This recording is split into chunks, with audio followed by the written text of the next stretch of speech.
Sanibonani. Njengoba ngishilo ukuthi le yabeka ivideo yokuqala. Le video yokuqala ke ukuthi nje ngifuna ukuphendula uSimomozo direct. Lena ke sibili ke manje ngicabanga ukuthi izophendula abalandeli. Mhlambe nabanye abantu abanesifiso sokuthuka mina nonto encane. Mina bafowethu ngibona kungcono vele ukuthi nithuke mina nonto encane. Ngoba mhlawumbe ukuchaza kwami kuzophelela khona la.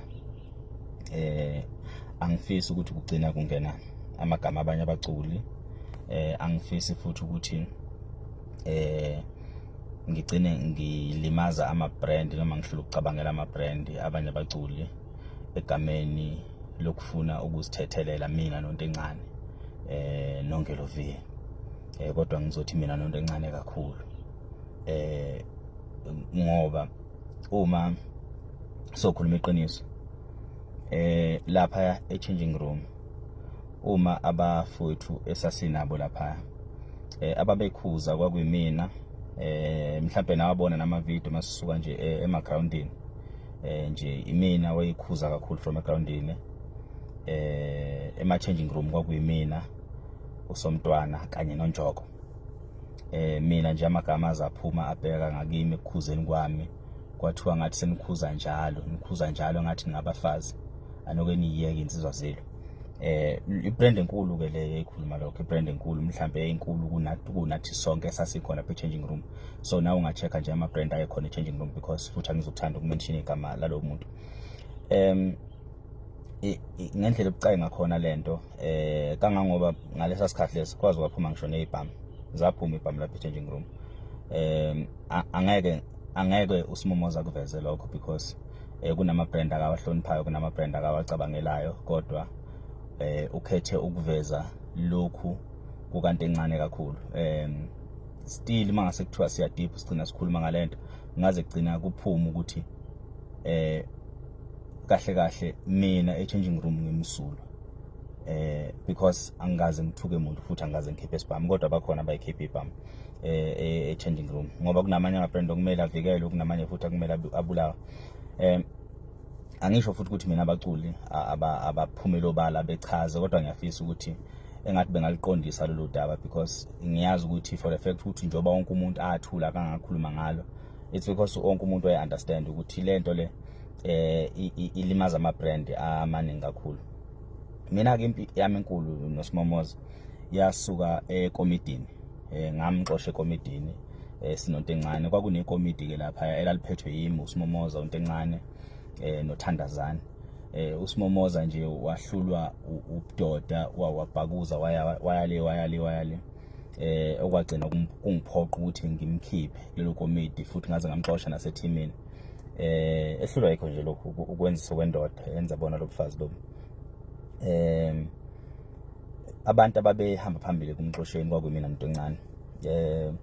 Isizathu ke sokukhuluma kaNgelo V noma sokungena kwegama likaNgelo V, igama likaNgelo V livezwa ukuthi uNgelo V we-management ye-team, which means kwi-management ye-team kwakuyimi uNgelo V, uMalume Mthuthani, uMfokandlovu, owayizama ngayo yonke indlela ukulungisa isimo kuleya team, kube noGigi uMfokaMasinga, kube naye kuKhuba uKhuzani. So ngesikhathi sekuphumile uKhuzani si-management sahlangana sazama ukuthi sithole umhlahlandlela sithobisa isimo egroupini ngakusasa after uKhuzani sebhala statement sokuthi uyaphuma.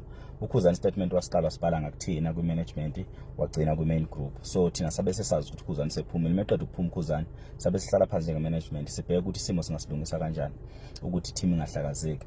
So ukukhuluma kakhulu kaNgelo V kwakhambisana nokuzama ukulungisa isimo ngokumyalelo we-management. oMalume Mthuthani bangofakazi noGigi uMfokaMasinga bangofakazi. uMalume Mthuthani ngaleso sikhathi wayehlushwa kakhulu i-network noma wayebhizi ngemisebenzi angazi, kodwa wayengatholakali kakhulu ngaleso sikhathi ku-WhatsApp, kodwa kule mihlangano ye-management wayekhona futhi esasikwenza sithunywe i-management. Ngokuba uSimomoza wayesebuyisiwe ke ethimini enza bona lobhukazi.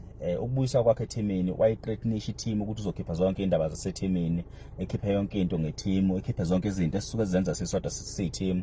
Kwathiwa akabuyise uSimomoza, wabuya kuSimomoza. So maybe uSimomoza mayiqeda ukuphuma uKhuzani egroupini, uSimomoza wayesenza okusha, wayeseba yibhukazi lapha uNgelovi nami sizama ukulungisa isimo ngokwazi ukuthi njengamanje management sivumelene ukuthi i-team ayiqhubeke while eceleni kusancengwa uKhuzani. uMalumthuthani yena wevolunteer ukuthi uzomncenga uKhuzani, uzombuyisa uKhuzani egroupini, but uSimomoza wayefuna ukuthi kwenzeke ngendlela yakhe.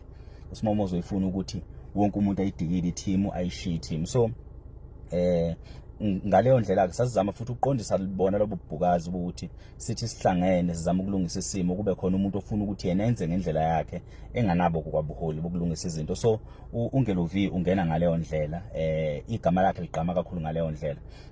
uGig umfoka Masinga, ucoach naye ungomunye wathembisa uSimomoza induku ikhathe eziningi ngakho lokuhlupha kwakhe.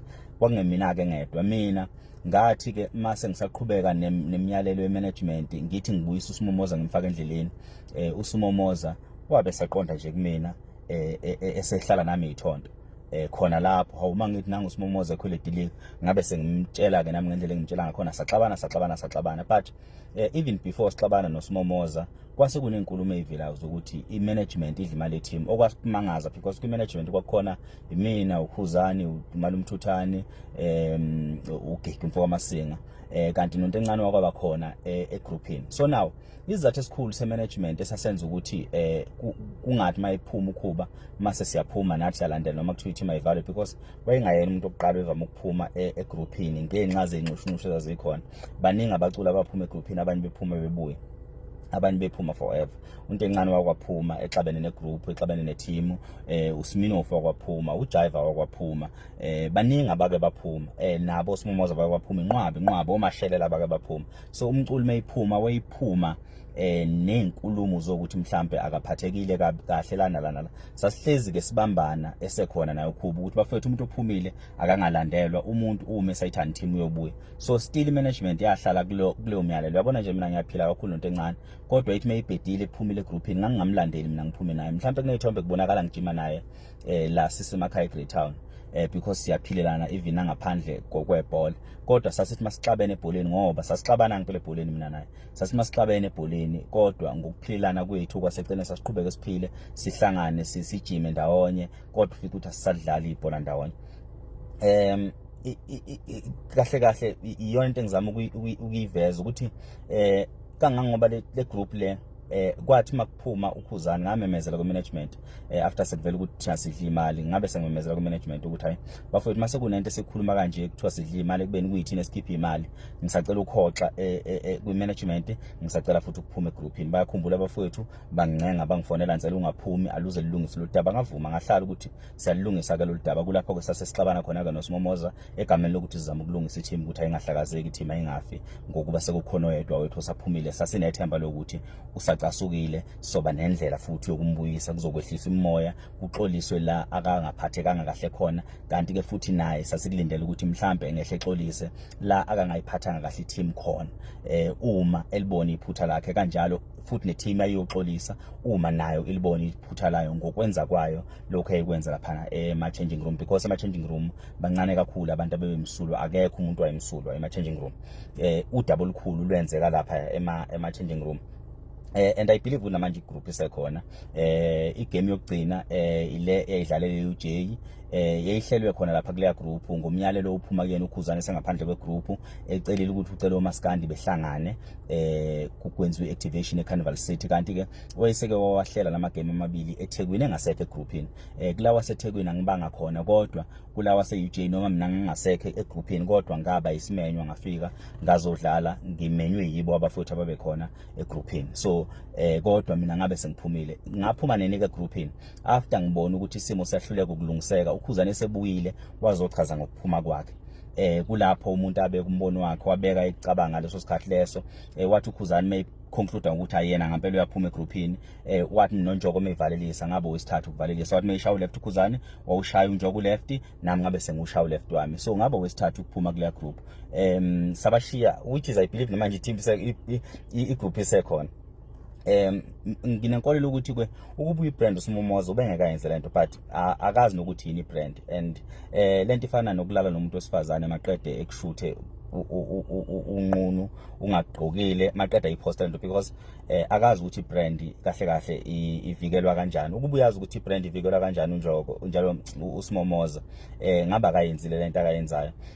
Ingakho ke kwayena uKhuba angakaze chaze ngalento, ingakho nabanye abaculi bengakaze bephumele ngalento because it was more of a brand threatening kuye nababe khona changing room. Kulapho ke waphuma khona ke sinqumo ukukhuzana ukuthi yena uyishiya i-team because lento uyibuka ukuthi izogcina ilimaza ibrand yakhe, kanti ibrand yakhe uyisebenzele kanzima and angakwazi ukuhlala. Because yonke lento le eyilimaza ama brand. uSimomoza ukhuluma ngayo yonke lento ngoba akayazi ukuthi ibrand idinga ukuvikela. Wenziswa nje ngempela, wenziswa kukaNondindwa othe walala naye maqedwa kushuthi unqunu ngoba nakho efuna ukutrenda kwangaleso sikhathi. Thina singama brand bafowethu angesikwazi ukuthi sichaze ngobudeep bayo le ndaba, sesigcine sifaka amagama abaculi because siyazi ukuthi lendizolimaza abaculi. So bafowethu abafisa ukuthuka mina nonto encane abasithuke, besithuke beze befike la abafisa ukufika khona. Futhi angifisa ukhuzana ukuthi ayichaze lento futhi akhulume ngayo ngoba izogcina iluleka. Mhlambe abaculi uma befisa ukukhuluma ngayo bengakhuluma ngayo just ukuvikela into encane kakhulukazi because igama lakhe lithinta kakhulu, kanti futhi support uyithola kubona abaculi bakaMaskandi. uSimomoza wenza into ebudedengu kakhulu bafowethu, singadlala nje futhi ningenza ngasithanda ibona. uSimomoza wenza into ebudedengu, ulimaza igama lakanto encane, siyibiza nge-character assassination lento akayenzile. Futhi uzama ukumbulala ephila ngayo yonke indlela ngendlela akenze ngayo.